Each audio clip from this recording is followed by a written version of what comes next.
Hi everyone, so here goes nothing. I posted up on my Instagram a couple of days ago saying, because of my background in mental health, does anyone think that they would find it useful if I was to do a little bit of a video about how you can cope with the coronavirus at the moment? So here we are. I've got some prompts, so let's see how we get on. First thing I wanted to say really is that this isn't therapy. This is just some really general well-being advice. So hopefully it can help you.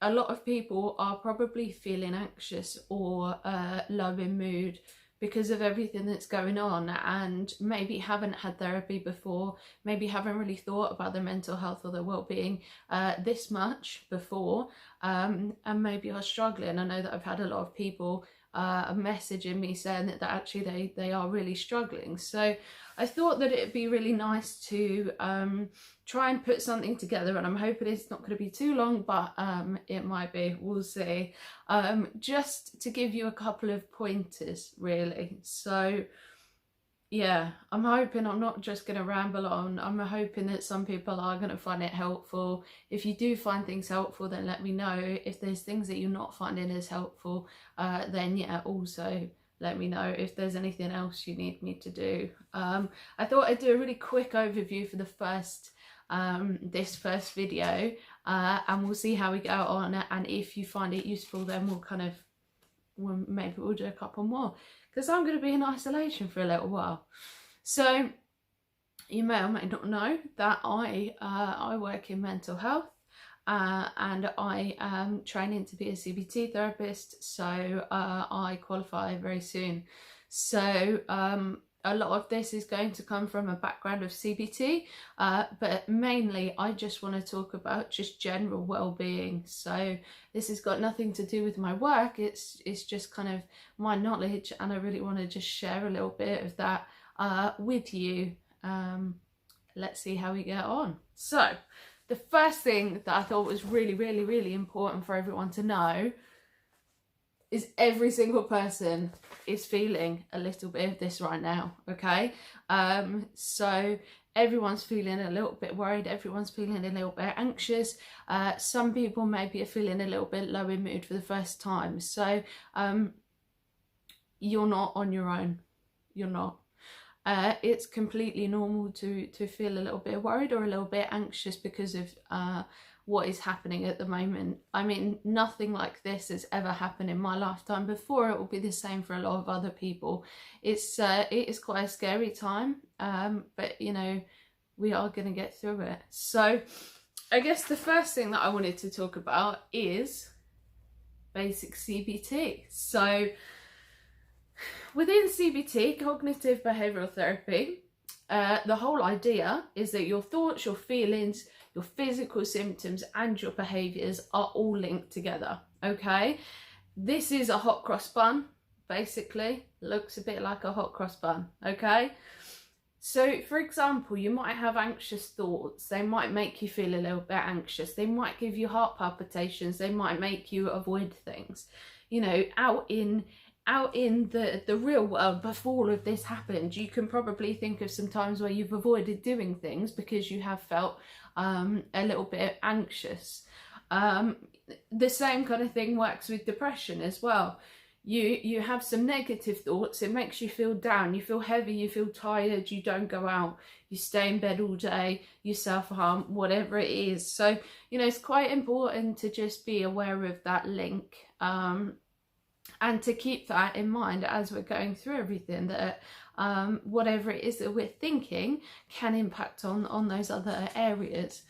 The idea of CBT is that you're going to try and change your thoughts and your behaviours. So that's what we're going to talk a little bit about today, is those kind of thoughts and behaviours that might be impacting and what you can do about them. Are you with me? So here are some of the normal thoughts you might be having at the moment. I'm gonna die, you know, coronavirus is happening, I've got asthma, I'm going to die. You know, oh my God, what are those physical symptoms? I'm feeling, I've got a cough, I'm feeling really hot. Am I feeling hot? You know, what if this is the coronavirus? What if this is not just a little cough or a cold? I'm gonna die. You know, going back to that one again. If you were to have coronavirus, that you can't cope with the situation, you know, that you need to go and get some shopping, you're going to run out of shopping, you're not going to have any. That if you're going to go out, that you need to have a mask and you need to have gloves and you need to do this and you need to have 20,000 toilet rolls. You know, that's why people are panic buying, is because they're panicking, because they're feeling quite anxious about things. You know, we're being bombarded by the media at the moment with the stories that are just highlighting the deaths. It is a dangerous thing, you know, for a lot of people. It is quite dangerous, and that's why there are measures in place for everyone to be staying indoors as much as possible. But so you should be listening to that advice, but you shouldn't be allowing it to really impact on you. And a lot of people are at the moment constantly watching the news, constantly scrolling through social media, trying to get news that actually is not really there. You know, we know that it's dangerous, and we know that it can have an impact, and you know, people are dying, we know that, but actually it's not reporting all of the people that are surviving. So it's really normal for people to have these kind of thoughts, especially with jobs as well. I'm going to lose my job. I'm not going to be able to pay my mortgage. How am I going to look after my family? What's going to happen with my children? Those are all really, really normal thoughts to be having at the moment. But as we saw previously, if you're having those kind of thoughts, that can impact on everything else. I'm going to lose my job and I'm not going to be able to feed my family. We're all going to become homeless. There's quite a chain of thoughts there, but those are quite typical thoughts. What's that going to do to you? That's going to make you feel really, really anxious. It's probably going to give you some physical symptoms, heart palpitations, struggling to breathe. You know, your eyes might go a bit funny, you might feel a bit dizzy, you might feel sick. All of those different things. Behaviours, going out to the shop, panic buying as much stuff as you can, you know, or not leaving the house at all, even if you know that you need something. You might be constantly scrolling through social media feeds, you might be watching the news over and over again. And this is all a cycle because it keeps on going around. So because you're watching the news constantly, you're then feeling a bit more anxious, you're then having more thoughts, you're then increasing the physical symptoms, and it just goes round and round and round. So just being aware when we do have those just being aware when we have those kind of anxious thoughts that it can impact on our mood even more is the first step in it, really. So, why do we get anxious? Why do we have all those physical symptoms? You know, the ones I was just saying about your heart palpitations and stuff like that. Why do we have them? It's normal. It is a normal reaction. So, I don't know if you've ever heard of fight or flight. Do you like my biker? If you've ever heard of fight or flight, I think there's now fight, flight, freeze, and something else as well now. We're just concentrating on fight or flight. Essentially, what happens is there's a threat response in our bodies. So something has triggered off that threat response. So thinking about, oh my God, I'm going to die. What does that do? Your body automatically starts to prepare itself for this perceived threat. So your brain just switches something and just dumps loads and loads of adrenaline in your body, and that's why you get all of these physical symptoms. So your heart palpitations, that's because your heart is beating really, really fast to get all of the blood and the oxygen to the main muscle, so your arms, your legs, and things like that. So your breathing changes as well. You're breathing a little bit more shallow, so then actually you're feeling a little bit dizzy. Your eyes you have kind of tunnel vision as well. I'm sure we can all identify with all of these different things, and you can have a look up fight or flight reaction, and you can read up a little bit about kind of what the different things are. So for example, you're probably feeling a little bit nauseous if you have the fight or flight reaction. The reason for that is because your digestion system just stops, because it's a process which doesn't need to be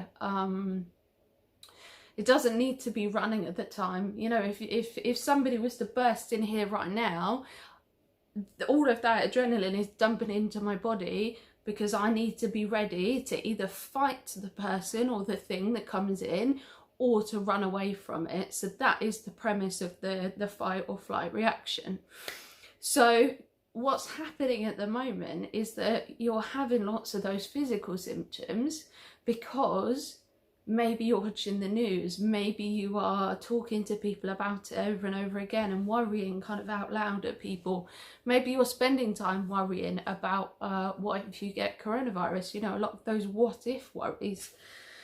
If you're doing that, it's quite likely that you're going to have a lot of the fight or flight symptoms, which is going to be making you feel really, really uncomfortable. It's going to be making you feel stressed and absolutely knackered, because it's loads and loads of adrenaline, and adrenaline you know, uses up all your sugar as well. So you're just going to be feeling absolutely awful. You're probably not going to be sleeping very well.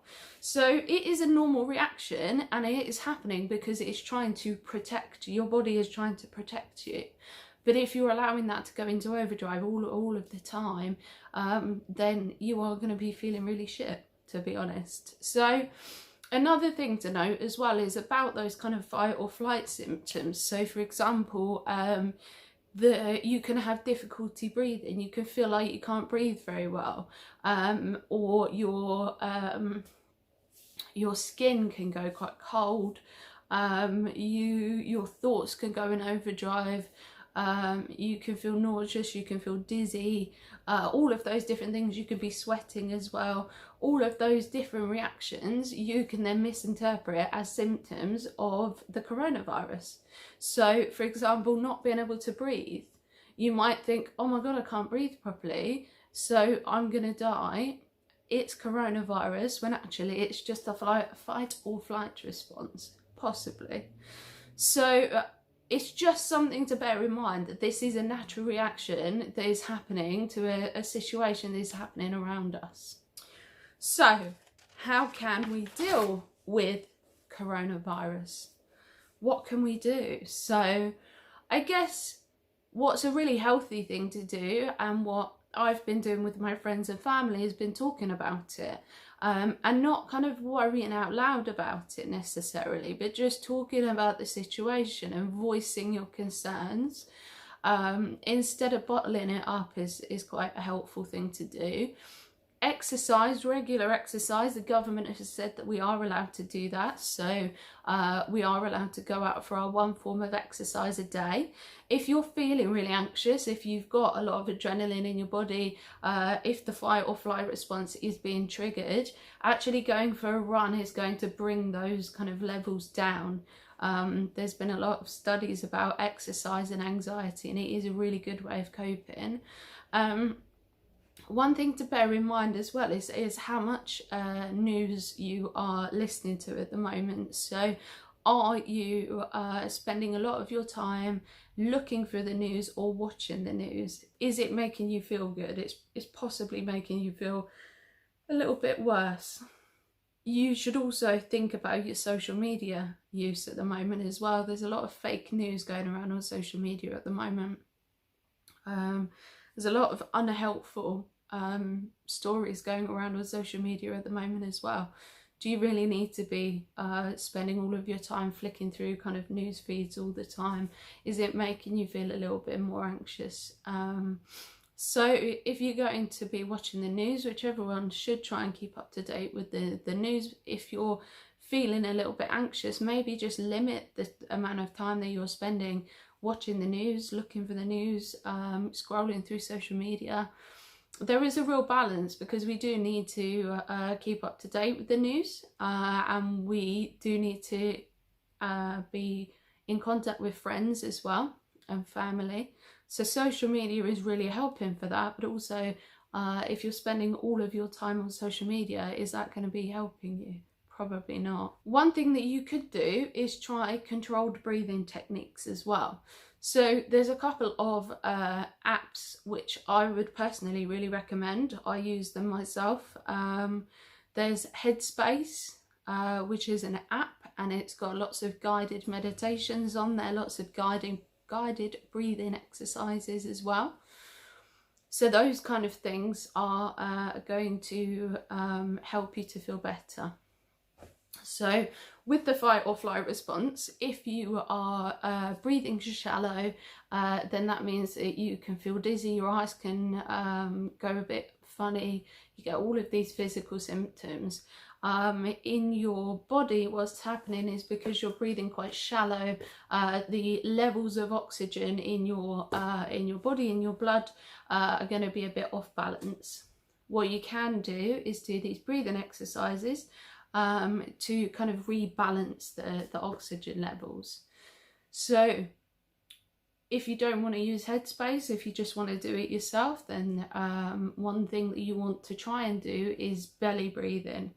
So that is going to be, instead of breathing with your chest, you're breathing with your belly. So the way that you can kind of tell if you're breathing using your belly is if you were to put one hand on your chest and one hand on your stomach, and then take some deep breaths. And if the hand on your belly is going in and out, then you're doing it right. If the hand on your chest is going in and out, you're not doing it right. The one on your chest, when you are breathing properly, should kind of go up a little bit more. But you should be able to feel that your belly is expanding, and then you're breathing a bit more deeply. You're using your diaphragm, and that's a better way of breathing that is going to help with the anxiety. You can just breathe in for 4, pause, and then breathe out for 4. There's lots of different techniques. Find one that works for you. But just trying to regulate your breathing can be a really helpful way of reducing your anxiety. Another thing that we need to be a little bit aware of at the moment is that we can't change the situation right now. We can change how we feel about it. So with the cycle that I was showing you earlier, you have certain thoughts, you have certain feelings, you know, these are all of a reaction, all as a reaction to something that's happened, a situation. If you can't change a situation, which we can't change the coronavirus is here now, you can change the way that you feel about it. You can change the way that you respond to it as well. So instead of allowing yourself a lot of time to sit and worry or to sit and think about everything that's going on, you can change your behaviours, you can change the way that you're dealing with that, and then ultimately that's going to change the way that you are feeling about it as well. So I guess one important thing to remember with regards to accepting the situation is remembering what you are in control of, because you're not in control of a lot of things at the moment. The government is saying that we're not allowed to go out other than for essential reasons, key workers, shopping, exercising once a day, blah blah blah. So a lot of our control that we're really used to having has been taken away from us. So that can leave you feeling quite angry, quite resentful, quite anxious, because the government are having to step in and do this at the moment. So focusing on what you can control is quite a good way of coping with things. So you can control your environment around you, you can control what you're doing at home, you know, you can control the amount of news that you're consuming, you can control the amount of time that you spend speaking to other people socially, all of those kind of things you can control. It's important to remember that in a time where we feel like we don't have any control, actually sometimes we can have control. So, I always say so, it's the most annoying thing ever. We're on to probably one of my favourite ways to deal with anxiety. And it's something that as soon as I saw it, it made a lot of sense to me. And it's something that I have done kind of ever since, okay? It's called the worry tree. You may or may not have seen this before. I think it's probably the most useful thing that I've seen. So it's quite a simple way of thinking to yourself. If you find yourself worrying a lot of the time, those kind of things are going to be, oh my God, this is going to happen, or what if this happens, what if that happens, what if I get coronavirus, what if my mum gets coronavirus, what if my brother gets coronavirus, what if someone dies. Those are lots of worries, okay? The way that you can deal with that is you can kind of go through this flow chart. What is it that I'm worrying about? I'm worrying that my mum might die of coronavirus. Can I do anything about it? Now, this is the important thing. Can I do anything about my worry that my mum might die of coronavirus? Really? No. I might be able to have a conversation with her about hand hygiene. I might be able to have a conversation about proper times to be leaving the house, what she should do, staying away from people. But to be honest, she's a midwife, she knows this, and she told me to fuck off anyway. So there isn't really anything that I can do about it. It's a bit of a what if worry, isn't it? You know, what if she dies? Well, yeah, but is there anything I can do about it? In this situation, I'm going to say no, in which case you have to let it go. And that is the easiest thing to say, but the hardest thing to do, trust me, okay? So what we're getting quite good at here, if we use the worry tree over and over again, is we're getting quite good at categorizing whether our worries are something that we can do something about, practical worries, you just do it, or hypothetical worries. So practical worries are something that you can do something about. They tend to be something that is affecting you right now. So for example, oh my God, I haven't paid my car tax, or I haven't paid the gas bill. I don't have the money to pay the gas bill and it's like a week overdue. I haven't got my prescription and I don't know what I can do to get it because of the coronavirus. All of these different things. Hypothetical worries tend to be quite future focused. So things that are happening in the future, things that you worry are going to happen in the future. And you might be thinking over and over about them, but it might be quite hard to find a solution to it. And that's because there probably isn't a solution. So those kind of worries might be, my mum's going to die of coronavirus. I'm not going to have a job after all of this. You can see the difference between the worries. So if we were to go on the worry tree with those kind of things, my mum is going to die from the coronavirus. Can I do anything about it? No. I haven't paid my gas bill. It's overdue and I don't have the money right now because of the coronavirus. I'm not going to be able to pay it on time. Is there anything that I can do about it? Well, arguably, yes. What can you do about having a gas bill and not being able to pay it? Well, you can ring them up and you can have a conversation and say, I haven't got the money, what can I do? You know, you can pay the gas bill. If you've just forgotten to pay it, you can just pay it. And then it's kind of a worry that is then dealt with. There's a problem, you're able to deal with it, and then you can let it go. So it gets you quite good at sorting between the worries, really. Is it something that you can do something about? Yes, we'll get it done. No, let it go. Really hard to do, but we'll talk about that in a little bit. But that is the whole idea, and hopefully that is really helpful to you. Okay, so how can you let worries go? That's a really hard thing to do, especially at the moment. I'm not going to have a job. I am going to lose my house. We're all going to be homeless. I'm going to get the coronavirus. I'm going to die. All of those anxious worries, they're really hard to get rid of. So the way that you can do that is you can try and practice mindfulness. Ta-da! So the idea of mindfulness, it comes from Buddhism, and we've kind of stolen it a little bit. So instead of having your mind full of loads of worries about, oh my God, I made a total fool of myself, I look like an absolute idiot, or oh my God, I'm going to die of coronavirus, we're not in the present. We're not doing what we need to be doing. Our mind is full of things, are just worries that are nothing to do with what we're doing right now. So we're not paying as much attention to what we need to be doing right now. So an example would be when we are able to drive, driving from A to B, how many times do you change gear? Can you tell me that? Because I couldn't tell you that. We're in autopilot. We're not really paying attention to what we're doing. Another example, if we're washing up, what are you thinking about when you're washing up? You're not really thinking about what you're doing. So the way to be mindful would to be washing up and using all of your senses. So I'm washing up right now. I can feel the hot water on my hands. I can hear the bubbles popping. I can smell the lemony fresh fragrance. You know, all of those different things. So you're doing, whatever it is you're doing, you're really present with it. If you're not present with it, you're not being mindful. And it's a really hard skill, but it's something that can really help you to deal with the anxiety. It's something that the Buddhist monks use.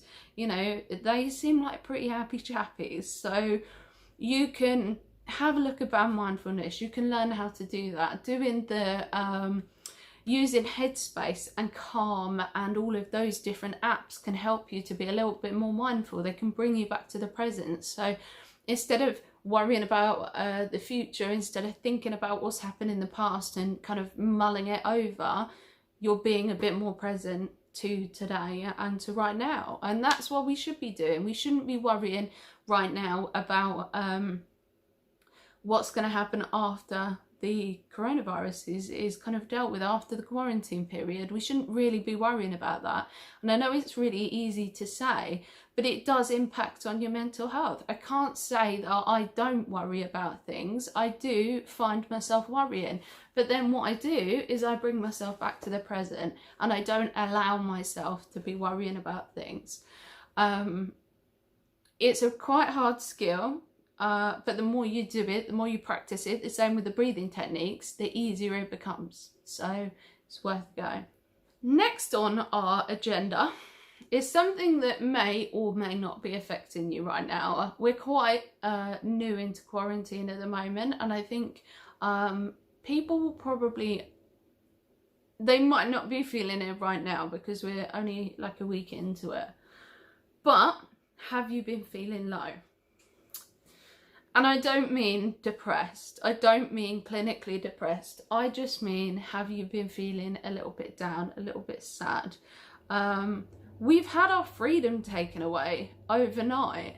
We used to go out and we used to do lots of different things. We used to meet up with family and friends. We might not have done that, but we may have had the choice to do that, you know? It can lead to you feeling like you've had that taken away from you, and that kind of loss of freedom can have you feeling quite upset, quite down, quite isolated. So I live on my own. I don't live with anyone else, so I don't see anyone else. I literally do not see anyone. So other people in the same situation as me might be feeling quite low because they just spend all day at home. And I'm somebody that usually quite enjoys being at home on my own. You know, it's quite a nice thing to do. But when you're then told to be at home, that's slightly different, isn't it? So it is quite normal for people to be feeling that way. If you don't feel that way right now, you might do in the future, depending on how long this goes on for, depending on whether you've kept a routine and things like that. You might feel a little bit low in the future. And I wanted to talk a little bit about how you can prevent it, or how you can kind of come back from it. I hope that makes sense. So, first thing really, this is all really common sense, but I know that I am the first person to drop out of a routine. I am the first person to do it, and I preach it. So, are you sticking to a routine? This is my diary right now, pretty much. Not much, nothing.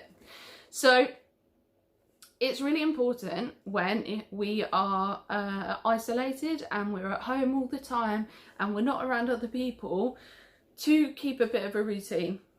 It's important for children, it's important for adults, it's important for absolutely everybody.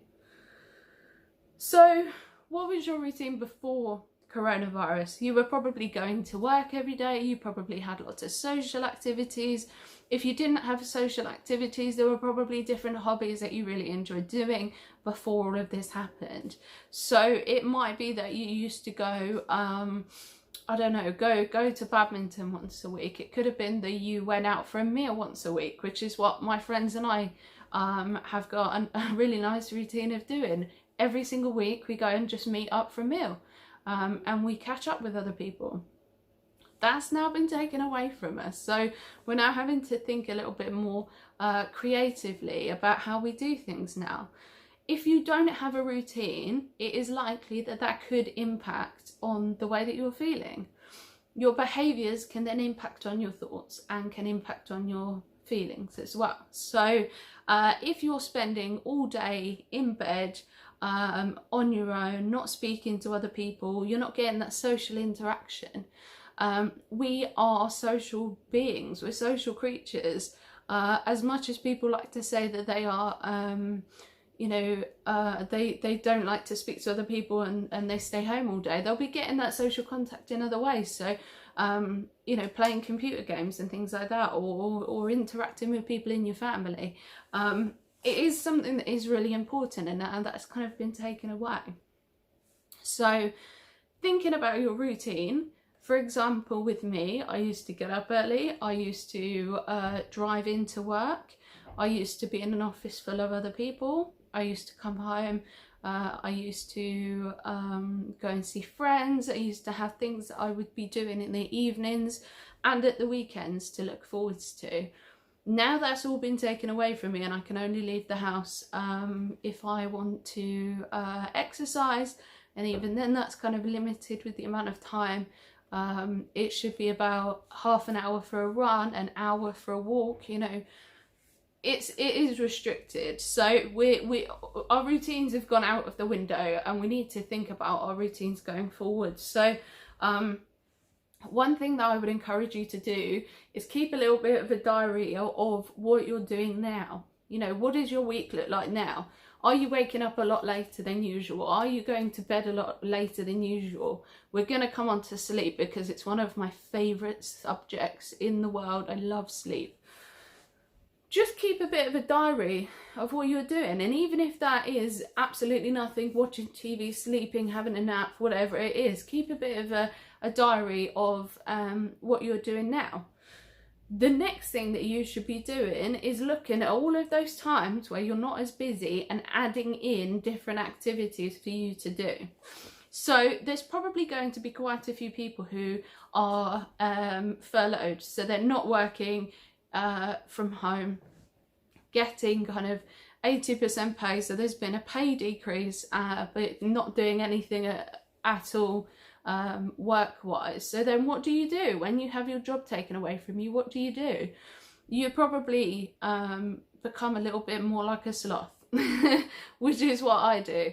So you spend a little bit more time watching TV than you normally would.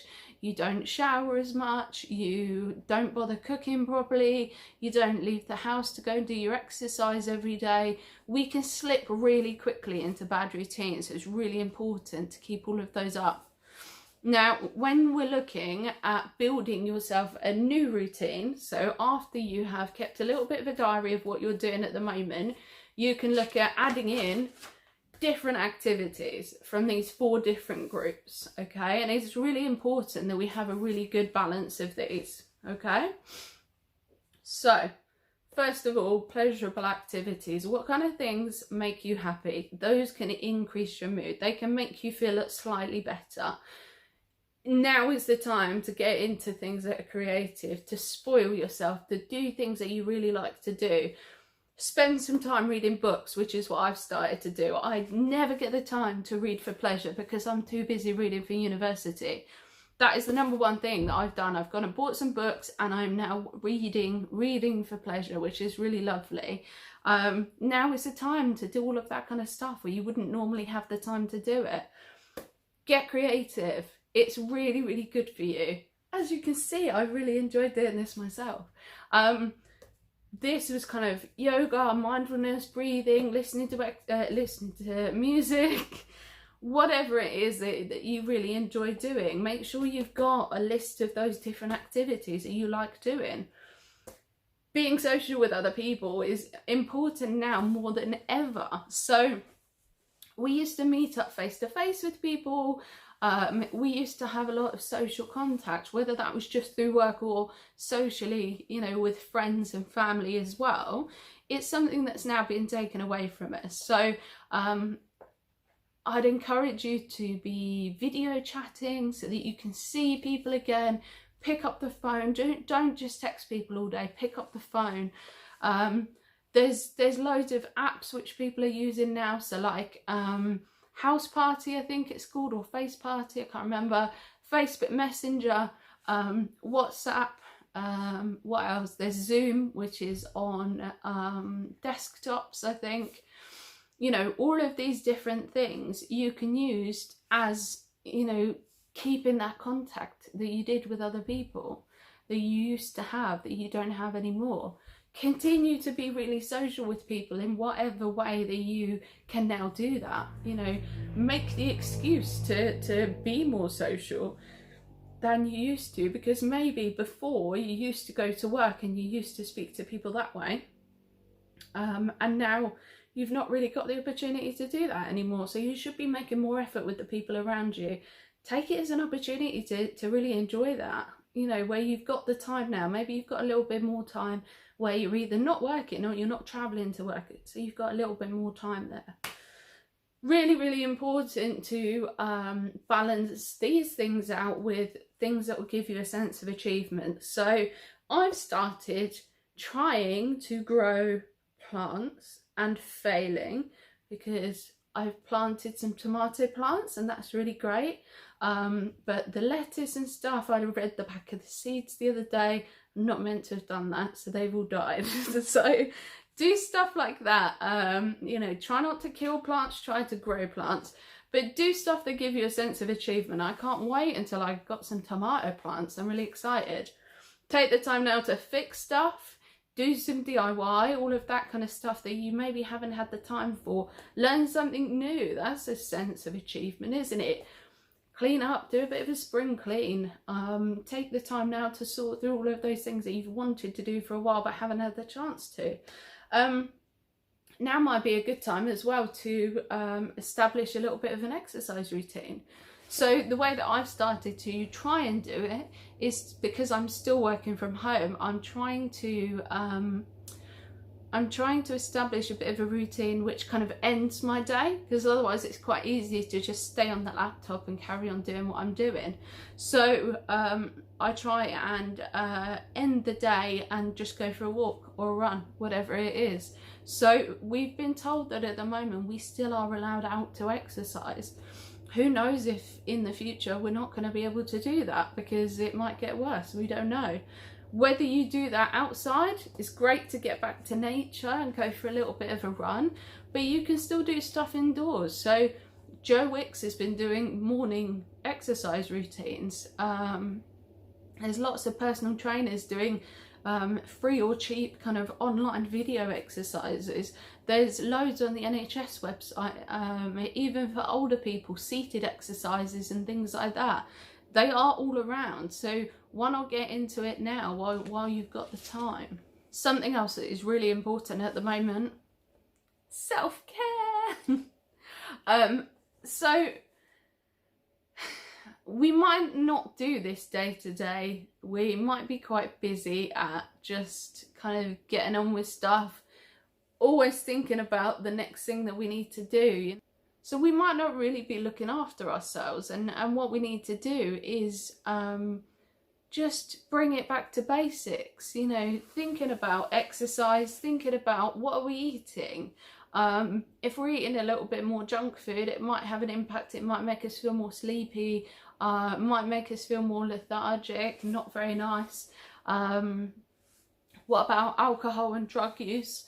Are you drinking or smoking or using a little bit more than you used to?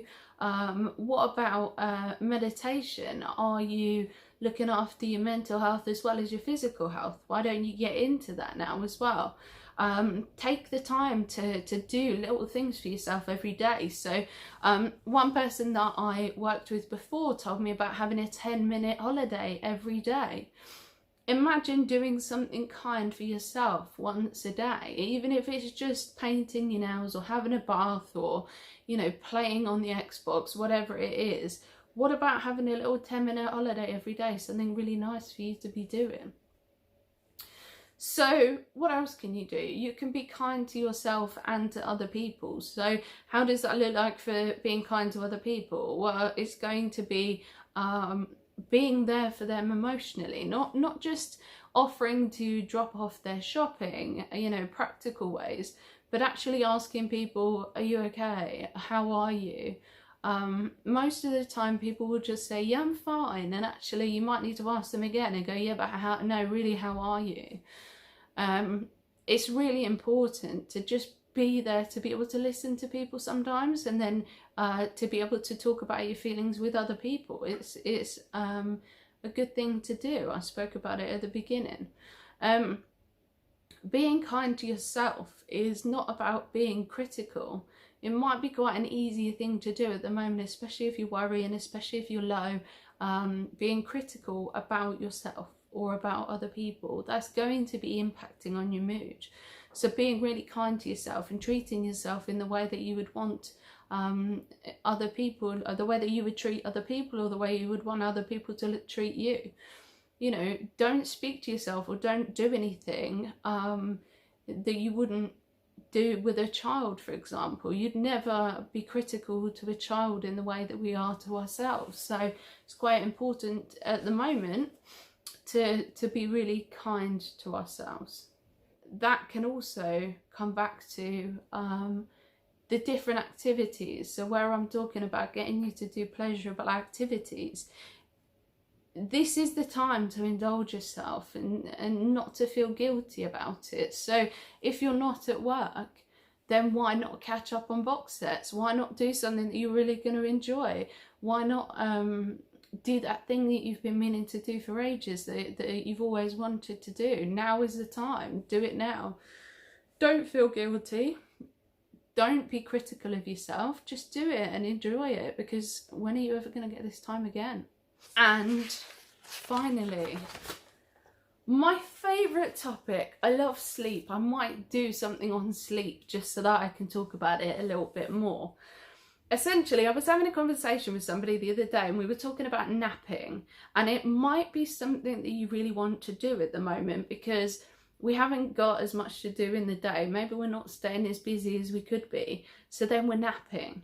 That can be really, really bad for your sleep cycles. So for let's say I'm 31, I think. So for my age range, I should be sleeping about 7 to 8 hours a night. For older people, maybe 5-6 hours a night.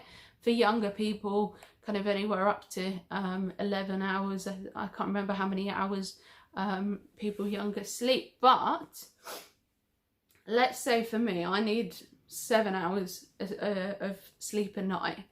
If I'm to be napping during the day for a couple of hours, because it will help me to pass the time, I'm kind of dipping into that 7 hours at night that I need to sleep. So if I sleep for 2 hours, that means that at night it could impact on my sleep, and I could maybe only sleep 5 hours. So then, because I don't sleep as much that night, and I'm tossing and turning and I'm absolutely knackered, I wake up later, I might have a nap again because I'm really, really tired, and it just gets you into this vicious cycle.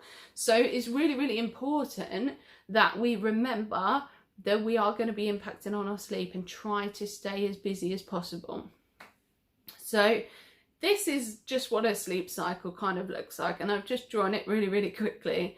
So this is when we're awake up the top, and this is about a 90-minute kind of cycle. So this is where we're awake and we slip down through the stages into the best kind of sleep. That's where we're kind of, our body and mind is repairing and is putting everything where it needs to be in our memories and all of that kind of thing. So we're awake, we slip down into the next one, that's quite a light sleep, we go down into the next one, our blood pressure, body temperature drops, all of those different things. Our body kind of, our muscles relax, and then this is the part where we're dreaming and repairing our minds and bodies. If you're napping, which is what I explained to someone yesterday, if you're sleeping for an hour, for example, you're going to be waking up in quite a deep sleep. You're going to be in quite a deep sleep. So you are going to wake up and you're probably going to feel worse. You're going to feel quite groggy and a little bit shit, to be honest. So actually you have had a sleep, but then you wake up, you feel worse, you try and go to bed early, you don't sleep very well, you wake up early, you wake up late, it just carries on impacting on you. So try not to nap during the day.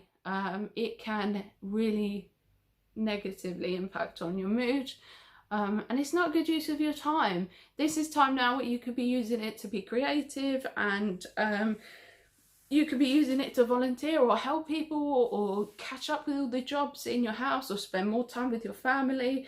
If you are quarantined with them, you can use it for good. So try not to be just sleeping all the time. I might do another video just about sleep because I love it. This is just about general mental health, really, and general well-being. So we've kind of got to the end of what I was planning to talk about today. I didn't want to make it too long. We're at 47 minutes already. I don't know where the time has gone. But here we are. I hope I've covered a lot of kind of important points that will help you while we're going through this crazy time right now. Important thing to remember, stay home unless you need to go out, unless you are a key worker, unless you have to work and you can't work from home, stay at home. Unless you absolutely have to go to the shops to go and get those groceries, stay at home. The reason we're doing this is to look after people in the NHS, not even me. I'm lucky enough to be able to work from home. Think about all of the nurses who are already on the front line. Think about if you get into a car or bike accident and then you have to go into A&E. Our nurses and doctors do not need any more stress. There is no need for a lot of people to be going out at the moment. And I'm seeing a lot of bikers still going out, and I really don't get it, and I don't think it's... Imagine if you were to get into a bike crash, you're going to need the NHS's help. You could pick up coronavirus when you're in hospital. Bikers, please stop. We're doing this because we're trying to save lives. If the government are telling us, based on health professionals, to stay home, we should be staying at home. That's what I've been doing. I've left the house once in a week. That's what we're meant to be doing. So everybody get together and do this. A lot of younger people, you know, I might get the coronavirus and be absolutely fine, but it's not about me. It's about who I might spread that onto. I might spread it on to older people. I might, you know, I might kill an older person by just carrying the coronavirus. I don't realise, I just think, oh, it's just a cough, it's just a bit of a runny nose. Actually, I've got the coronavirus and it goes and kills somebody. So, not wanting to upset anyone or to scare anyone, this is the advice and stick to it, really. That is everything that I've got to say, I think. I've got so much that I could say, but I wanted to make it kind of short enough so that I'm not going to bore the shit out of everyone. If you do have any questions, just post them below, and we can have a little bit of a chat about it. I know that when I put the put a couple of stories up and I said, would anyone find this useful? Shitloads of people came back to me and said, yeah, I'm feeling really, really anxious. I don't know what to do with myself. I'm feeling a little bit low because I can't go out. I really hope that I've answered some questions. This isn't therapy. This is general well-being advice that even after we have finished, we're not being quarantined, you should be keeping this kind of thing up as, you know, going forwards, because that is going to be helping you to maintain your mental health. If you're feeling a little bit low or a little bit anxious now, think about the things that you used to do and how that is different to now. If it is the fact that you're not able to be as sociable or you're not able to leave the house anymore, think about ways that you can do it at home. Think about different ways of getting around this problem, because there are ways of getting around the problem. Most of my career has been working with prisoners. Imagine trying to deal with your mental health when you are on lockdown. You do not have freedom. We are in the same position as them at the moment. They can only exercise once a day, for example. So there are ways around it. Get some crossword books, get some colouring sheets, all of those different things. I think I've posted up loads of stuff about different activities that you can try. Have a look on Facebook for the Coping with Coronavirus Facebook page.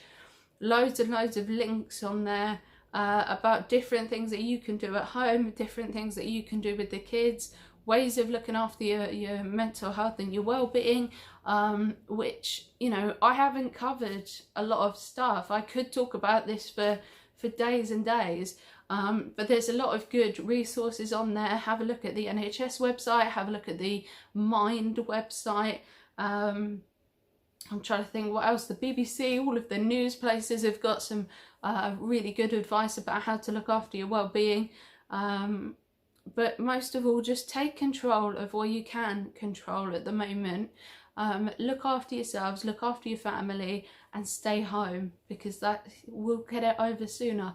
I have a holiday in August and I really want to go away in August. Let's do this together. I hope you've enjoyed it. I know it's a little bit of a change to what I would normally do, and I hope it's been helpful, but stay safe.